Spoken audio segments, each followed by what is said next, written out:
नमस्कार दोस्तों, स्वागत है आप सभी का हमारे YouTube channel magic education trick पर। दोस्तों, इस चैनल पर सभी कॉम्पिटिटिव एग्जाम के प्रैक्टिस सेट कराए जाते हैं। ये चैनल आपका सिर्फ प्रैक्टिस सेट के लिए बनाया गया है। आगामी भर्ती परीक्षा लेखपाल की भी तैयारी करना चाहते हैं तो लेखपाल की भी तैयारी यहाँ पर कर सकते हैं। ग्राम विकास की तैयारी आपको यहाँ पर कराई जाएगी। तो अगर नए हैं और पहली बार हमारे चैनल में विजिट किए हैं तो चैनल को सब्सक्राइब कर लीजिए, और अगर आपको वीडियो अच्छा लगे तो वीडियो को भी लाइक करिएगा। यहाँ पर आपका पहला क्वेश्चन कह रहा है, महात्मा गांधी ने सन 1930 में सिविल अवज्ञा आंदोलन कहाँ से आरंभ किया था? कहाँ से आरंभ किया था? तो जवाब होगा आपका ए नंबर, अर्थात साबरमती आश्रम से स्टार्ट किया था। ठीक है, साबरमती आश्रम से स्टार्ट किया था, आपका जवाब हो जाएगा सही। नेक्स्ट क्वेश्चन आपसे कह रहा है, निम्नलिखित में से कौन भारत का पहला वायसराय था? ठीक है, भारत का पहला वायसराय कौन था? तो वायसराय था आपका लॉर्ड कैनिंग। ठीक है, लॉर्ड कैनिंग था, लॉर्ड कैनिंग। और कह सकते हैं कि ये आपका अंतिम गवर्नर जनरल भी था। ठीक है, अंतिम गवर्नर जनरल भी था और ये पहला आपका वायसराय भी था। ठीक है, क्योंकि गवर्नर के बाद आपका किसका पद आया था? वायसराय का आया था। ठीक है, नेक्स्ट क्वेश्चन आपसे कह रहा है, धन कमा या पूंजी कह सकते हैं, किसका उदाहरण है? धन या पूंजी जो होती है वो उदाहरण किसकी होती है? तो इसको बोल देंगे कि आपकी होती है चलायमान पूंजी। उसे क्या बोलते हैं? चलायमान पूंजी के नाम से जानते हैं, अर्थात ये पूंजी होती है जिसे बोला जाता है धन या पूंजी। नेक्स्ट क्वेश्चन आपसे कह रहा है, फार्मूला द्वारा दर्शाई गई प्रत्यास्थता क्या है? अर्थात इलास्टिसिटी जो होती है वो पूरी तरीके से कह सकते हैं कि पूरी तरह से आपकी अप्रत्यास्थ होती है। कैसी होती है? पूरी तरह से आपकी अप्रत्यास्थ होती है। 4 नंबर का सी हो जाएगा। नेक्स्ट क्वेश्चन आपसे कह रहा है, लाभ का अभिनव सिद्धांत किसने विकसित किया था? लाभ का अभिनव सिद्धांत किसने प्रस्तुत किया था या विकसित किया था? तो ये विकसित किया था आपका नाइट ने। किसने किया था? नाइट एक राइटर थे, उन्होंने किया था। नेक्स्ट क्वेश्चन आपसे कह रहा है, जो व्यक्ति किसी स्टेट में नहीं रहता वह या तो संत होता है या पशु होता है। यह किसने कहा था? तो ये वर्ड किसने कहा था?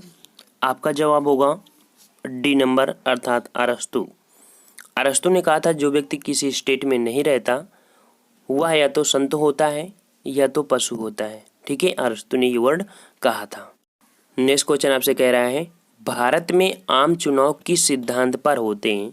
तो आम चुनाव होते हैं आपके अनुपातिक प्रतिनिधि। मतलब कह सकते हैं कि जितनी हिसाब में जनता होगी आपकी, 10 लाख जनता पर एक आपका चुना जाएगा, तो उसी अनुपात में आपके रखे जाते हैं जो आपके विधायक, ये कह सकते हैं जो निर्वाचन होते हैं। ठीक है, तो उनकी जनता के अकॉर्डिंग ही आपके रखे जाते हैं।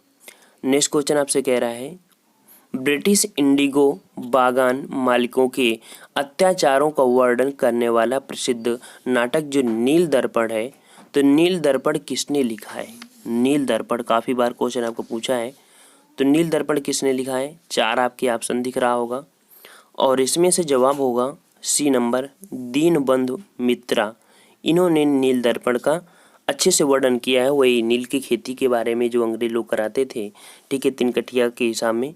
नेक्स्ट क्वेश्चन कह रहा है, मुक्ति सामान्य इच्छा शक्ति का पालन करने में है, या किसने कहा? मुक्ति सामान्य इच्छा शक्ति का पालन करने में है, यह किसने कहा है? तो ये वर्ड का जो प्रयोग किया था आपका जवाब हो जाएगा रूसो, अर्थात बी आपका जवाब हो जाएगा। रूसो ने ये कहा था वर्ड। नेक्स्ट कह रहा है, सरकार की राष्ट्रपति प्रणाली के अधीन कार्यकारिणी के सदस्य। ठीक है, सरकार की राष्ट्रपति प्रणाली के अधीन कार्यकारिणी की जो सदस्य हैं वो आपका हो जाएगा यहाँ पर कार्यकारिणी सदस्य नियुक्ति के बाद विधानमंडल के सदस्य बनते हैं। नियुक्ति के बाद विधानमंडल के सदस्य बनते हैं। नेक्स्ट कह रहा है, गांधी इरविन समझौते पर हस्ताक्षर कब हुए थे? गांधी इरविन समझौते पर हस्ताक्षर कब हुए थे? तो आपके ये हस्ताक्षर कब हुए थे? 5 मार्च 1931। कब हुए थे? 5 मार्च 1931 को हुए थे। ठीक है, नेक्स्ट क्वेश्चन आपसे कह रहा है, तालीकोटा की प्रसिद्ध लड़ाई कब हुई थी? तालीकोटा की लड़ाई काफ़ी महत्वपूर्ण आपका ये क्वेश्चन होता है। तालीकोटा का जो लड़ाई थी, तालीकोटा की लड़ाई हुई थी आपकी 1565 में। कब हुई थी? 1565 में आपकी ये लड़ाई हुई थी। और इसी युद्ध के बाद ही आपका विजयनगर साम्राज्य का जो अंत माना जाता है। नेक्स्ट कह रहा है, निम्नलिखित में से औरंगजेब का उत्तराधिकारी कौन बना था? तो औरंगजेब के बाद जो उत्तराधिकारी बना वो आपका बना है मुअज्जम, अर्थात डी नंबर आ जाएगा मुअज्जम। ठीक है, मुअज्जम। नेक्स्ट क्वेश्चन आपसे कह रहा है, भारतीय सिविल सेवा में अर्हता प्राप्त प्रथम भारतीय कौन थे? तो भारतीय सिविल सेवा में अर्हता पहले व्यक्ति थे आपके, वो व्यक्ति आपके सत्येंद्रनाथ टैगोर, अर्थात यहाँ पर आपका 20 सही जवाब हो जाएगा। पहले भारतीय जिन्होंने यहाँ पर सिविल सेवा में प्रथम स्थान, या कह सकते हैं कि प्रथम आपके भारतीय सिविल सेवा में योग्यता प्राप्त करने वाले व्यक्ति थे। नेक्स्ट कह रहा है, अलवार संतों का आविर्भाव निम्नलिखित में से किस आधुनिक राज्य में हुआ? अलवार संत, तो अलवार संत जो हुए थे इनका आविर्भाव, या कह सकते हैं कि ये इनका क्षेत्र जो था वो क्षेत्र आपका था तमिलनाडु। कहाँ से था? तमिलनाडु क्षेत्र था आपका। नेक्स्ट कह रहा है,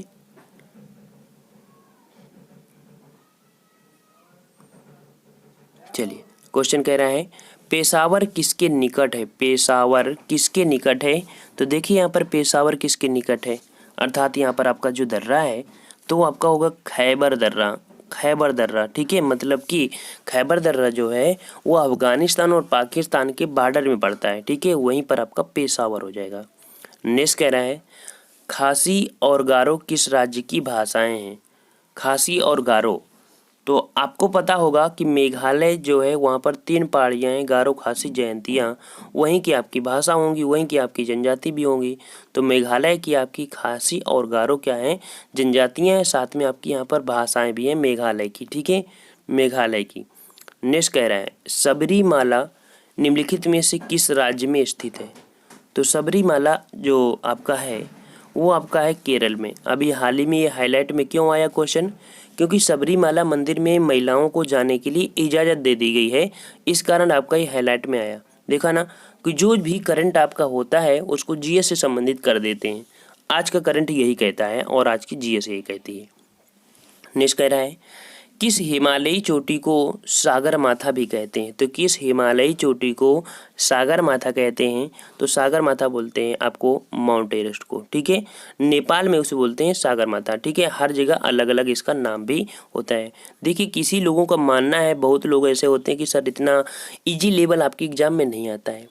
आप पिछली बार का लोअर पीसीएस का उठाकर फार्म में देख लीजिए। ठीक है, वहाँ पर आपके 1 लाइनर क्वेश्चन आए थे जो रट्टा वाले थे। ठीक है, आपके कम से कम 10 से 11 क्वेश्चन आपके ऐसे थे जो डायरेक्ट आपकी जनगणना से पूछे गए थे। ठीक है, तो मतलब कि ज़रूरी नहीं होता है कि कोई टफ पेपर टफ बनाया जाता है। पेपर में ऐसे ऐसे पॉइंट डिजिट रख दिए जाते हैं। ऐसे मान लीजिए जैसे आपका बजट आया है तो बोले कि नहीं बजट किसने पेश किया, ये तो आपकी नॉर्मल बात होती है। बजट कितने रुपए का था, रेलवे का बजट कितने रुपए का था, पहला बजट की तुलना में इस बार को कितने परसेंट के साथ एक पॉइंट आपसे पूछता है। इसको पेपर को बोलते हैं कि आपका पेपर तो वही था लेकिन थोड़ा घुमा दिया, ये कि डायरेक्ट पॉइंट आपसे पूछ लिया, इसको टफ मानते हैं। ठीक है, तो पेपर कोई भी टफ और इजी नहीं होता, बस उसको समझने वाली बात होती है कि वो पेपर को कितने हद तक घुमा सकता है और कितने बारीकी तक पूछ सकता है, ये आपका टफ होता है, बारीकी पूछना टफ होता है। ठीक है, नेक्स्ट क्वेश्चन आपसे कह रहा है यहाँ पर, बाड़ा अर्थात क्राल शब्द किसके लिए प्रयुक्त किया जाता है? तो बाड़ा जो बाड़ा होता है वो किसके लिए प्रयोग करते हैं? ये करते हैं आपके मसाई चरवाहे का बाढ़ से घिरा गांव। मसाई चरवाहे का बाढ़ से घिरा गांव आपका होता है बाड़ा। ठीक है, नेक्स्ट क्वेश्चन आपसे कह रहा है, निम्नलिखित में से किसका हृदय शिरायुक्त होता है? तो किसका हृदय शिरायुक्त होता है? तो ये आपका होता है सी नंबर मत्स्य, अर्थात जो मत्स्य होता है उसका जो हृदय होता है वो शिरायुक्त होता है। 22 नंबर आपसे कह रहा है, निम्नलिखित में से कौन उत्सर्जक उत्पाद के रूप में यूरिक एसिड का उत्सर्जन करता है? तो यूरिक एसिड का उत्सर्जन करता है ये आपका है गौरेया, अर्थात जहाँ देख सकते हैं गौरेया है, ये क्या करती है उत्सर्जक उत्पाद के रूप में यूरिक एसिड का उत्सर्जन करती है। 23 नंबर आपसे कह रहा है गेहूं का ढीला धब्बा किसके कारण होता है। तो ढीला धब्बा जो होता है वो आपका होता है आस्ट्रिगलैगोटिट्रिस, ठीक है, आस्ट्रिगलैगोटिट्रिस के कारण आपका ढीला धब्बा होता है, ठीक है, लूजिज्म। 24 नंबर कह रहा है आरएनए में थायमिन के स्थान पर कौन सा बेस होता है। तो आरएनए में थायमिन के स्थान पर आपका जो बेस होता है वो होता है आपका यूरेसिल। कौन होता है? यूरेसिल होता है। और लास्ट क्वेश्चन आपका है, क्वेश्चन आपसे कह रहा है एंजाइम के प्रोटीन भाग को क्या कहते हैं। एंजाइम के प्रोटीन भाग को क्या कहते हैं। तो प्रोटीन भाग को बोलते हैं एपो एंजाइम। क्या बोलते हैं? एपो एंजाइम, अर्थात आपका सी सही जवाब हो जाएगा। 25 आपके क्वेश्चन थे और लास्ट क्वेश्चन जो कि आपके लिए यहाँ पर कमेंट करके बताना है। क्वेश्चन आपका ये है अंतर्राष्ट्रीय श्रम संगठन का मुख्यालय कहाँ पर स्थित है। अंतर्राष्ट्रीय श्रम संगठन का मुख्यालय कहाँ पर स्थित है। अगर आपको वीडियो अच्छा लगा है वीडियो को भी लाइक करिए। साथ में अगर आपने अभी तक हमारे सभी वीडियो नहीं देखा है तो प्लेलिस्ट बना दी गई है, प्लेलिस्ट में जाकर देख सकते हैं। अगर आप नए हैं, वैसे लगभग बच्चे जो देखते हैं रेगुलर हो चुके हैं, जो नए भी बच्चे हैं तो आप प्लेलिस्ट में जाकर देख सकते हैं। और वीडियो अगर आपको अच्छा लगा है तो लाइक भी कर दीजिए। तो हम लोग मिलते हैं नेक्स्ट वीडियो में, तब तक के लिए धन्यवाद। जय हिंद, जय भारत।